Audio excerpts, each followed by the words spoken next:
How are you doing, Cali Crowd? In my last video, I challenged myself to learn how to do a gymnastics handstand, and I'll get to where my handstand progress has got to in a bit later on in the video. But first, I wanted to go through something with you. How the hell do you get out of a chest to wall handstand?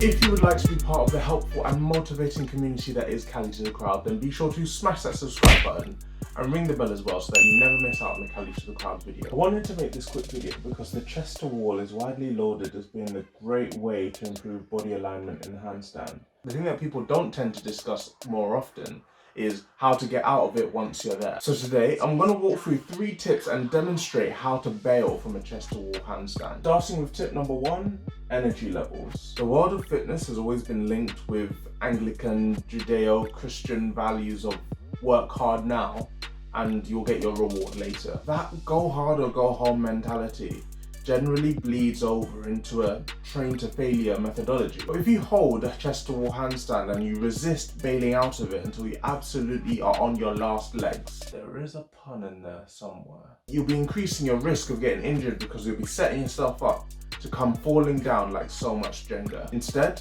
know thyself and understand when you're getting tired so you can bail out within good time. The second tip is hand position. Tip number 2 is actually something to think about long before you want to come down from a chest to wall. In our eagerness to get our hands to the wall as close as possible, we can sometimes bring our hand placement further to the wall than we're actually ready for. I made the prototypical beginner chest to wall mistake by getting my feet on the wall and then taking huge steps back with my hands until they were right under me before thinking, oh crap, I can't get out of this. Instead, get to a point where you're more comfortable and then take smaller, incremental steps backwards with your hands so you don't accidentally walk into the awkward trapped in the wall situation. And if you're really in doubt, just get a friend to spot you. With this in mind, I'll quickly get onto the third tip, which is demonstrating how to actually bail from a chest to wall handstand. Now, I've seen quite a lot of people recommend tumbling, so rolling forward as a way of bailing out of a chest to wall, but as tumbling is a skill class in and of itself, I'm assuming that, like me, you don't want to do that. So to walk through how I bail out of a chest to wall, so here I am, up against the wall, I'm getting kind of tired and I want to bail. The first thing I'm going to do is go into a straddle position, so I'm going to open those legs wide. What this does is 2 things.